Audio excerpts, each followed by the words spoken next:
Lauriston Crockett, and I'm always here with my best pal, Joey Villani, and you're watching the Dog Talk Show. Joey, how are you, buddy? Doing great. It's hot here in New Jersey, though. It's in the mid-90s, 400% humidity, but I'll take it. I'll take it over snow any day. Yeah, because I've been seeing you out there kayaking and around the water, and you got the tan going on, right? The tan is kind of just comes with it, It's the Italian blood. I bleed olive oil, so. You've been in the gym too, so I know that. I'm trying. Well, the gym is home now because the gyms here still aren't open. I don't know about there. Still are not open. No, I'm up at Cowboy Fit every night, man. I'm doing about 760 reps. I do that for fun, and then I hit the bicycle and stuff. But no, the gym is open here in Plano and Dallas, Texas. Yeah, my gym's in the house, so. I know what you mean. I know what you mean. And it's hot down here too, man. It is hot. And I'm starting to talk to people about when they're out walking their dogs in midday that those paws of their feet can get burned. That asphalt can get over 130 degrees. I think you and I have talked about that before. Yeah, you know what? It's funny how many people still don't understand that. I don't get it. And it gets me angry when I see somebody walking on the weekends, I'll go to a lot of events, farmers markets, flea markets, whatever's going on. And usually in New Jersey, a lot of times it's happening on the asphalt, ground. And you see them with their dogs, and it's, 95 degrees out, and you can see the dog is uncomfortable. And me with my big mouth, I always have something to say. Not always good. And you should. You're an expert in this field. I mean, you've seen the injuries. And some of them are nasty. It'll rip the pads of their feet right off, like the skin, not the whole pad.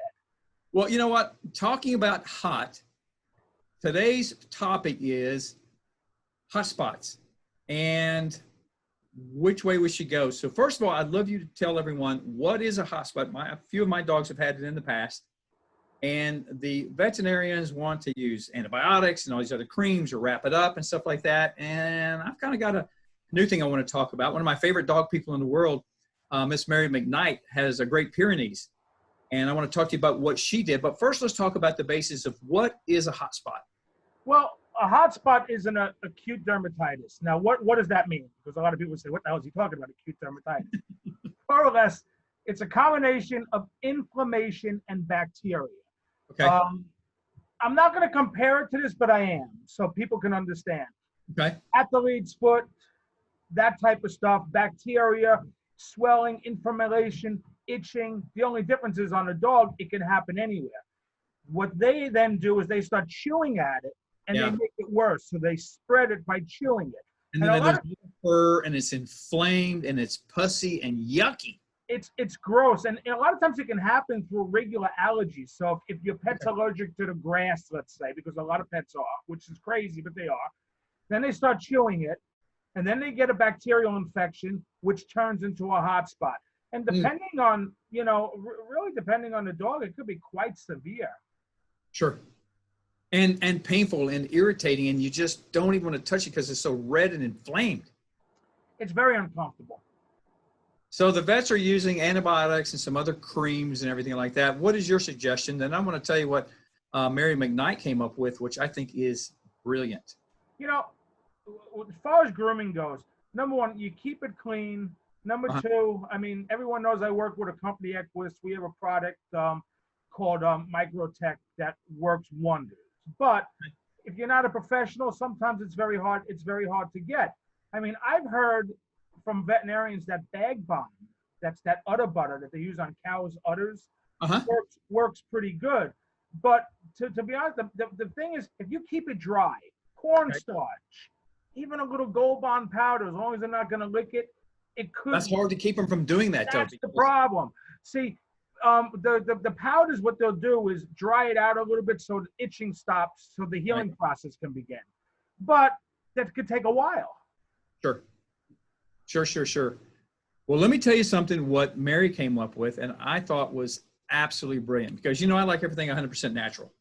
I like to see if we can get it that way. Now, sometimes if it's a really big problem, we may have to take another avenue. But Mary, on her Great Pyrenees, now this dog had, you know how big these dogs are, they're like baby polar bears. Like on her right hip, and she had a big spot, and it was just inflamed, and all the hair had fallen out, and it was just raw.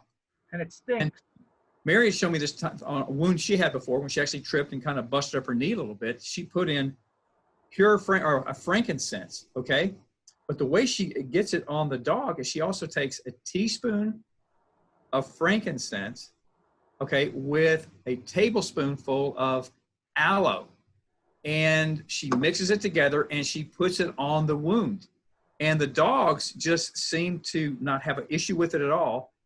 And within a week, it was dry, and it starts immediately drying up the frankincense and the aloe. You know, the aloe will cool it down, the frankincense will heal it. And really cooled it down and started drying up. Within a week, we had brand new hair popping out everywhere. And within a couple of weeks after that, it was just fully grown in again. So what do you think about pure, frankincense and the aloe? I got to say something because I studied essential oils for a while on pets. Okay. One thing I want people to know, you can't put any essential oil out just because it's good for you. You got to be careful. Now, frankincense is one of the ones that pets respond well to, but there's two variables you got to look at. Number one, how is it made? If you're looking for something you're going to put on your pet, make sure you're buying a food grade type oil. Because if you go into any health food store, some of them are processed with chemicals that are worse than the chemicals that we're using. So if you get a food grade one, you're not going to have a problem with it. The other thing is make sure that you know, again, that you can apply it to your pet, that it's not going to cause injury because, listen, they're great. Now, that's a great oil because that's an antibacterial. Right. It's actually made from pure frankincense gum resin. So this is a very pure frankincense right here. So, but that would be my suggestion. Know your oil. Know what kind of quality is. If it's just something over the counter, ask questions because it might be perfectly fine. But study it. And of course, then we know aloe is, on a burn, everybody will put pure aloe gel, not something from a bottle. Even if you can get it directly from a plant, you split the plant and get the gel out, the goo out right there and apply it directly on there. And that will also help. I got a good story about that real quick. It's not a dog story. So I was in Jamaica and I usually don't get sunburn, but I got sunburn. And they have people out and they're braiding hair and all. And there was this one woman, heavy-set woman, tough, and she see me. She goes, "You come over here." And her name was Maggie. She goes, "Maggie's going to put some aloe vera on you." But I was in one of these resorts where you don't carry any money or anything. So I had no money. And she saw me and helped. And she says, "Okay, now you come back tomorrow and you make sure you pay Maggie because otherwise Maggie's going to neuter you," more or less is what she said. She didn't say it like that, but she told me. But aloe vera, it worked. It was unbelievable how it worked. I mean, it took that burning right out. And it was right from the plant. It wasn't the gel. And that's the other thing. I think if people are going to use it, try to get the plant. Squeeze it out of the plant. It makes a big difference than the stuff that's on the shelf that's been sitting there for a year. Yeah, absolutely. I totally agree. So, hey, Joey, believe it or not, buddy, we are out of time. But we talked about, be sure and watch out there. You watch the paws. Everyone, if it's too hot for you to be walking around barefoot, it's what, Joey? It's too hot for your dog. Too hot for your dog. And also on the hot spots, Joey, give us two dogs. So we know aloe is a really good thing. Let's be careful of the essential oils. But if it's natural stuff like that, then Mary's actually worked. It was fantastic what I saw there. And one other thing you suggest natural that we can do was heading to something real easy. Everyone has cornstarch because it'll dry it out. It'll relieve the itching. That's why it's in powders and baby powder and all. It relieves that itch. So it'll heal naturally. Got it. Hey, my friend, it is always so good seeing you. Be careful out there in that sun. You too. Take care. Everybody, it's Lauriston Crockett along with Joey Villani here on Dog Talk. Hey, well, tell you what, we'll see you soon.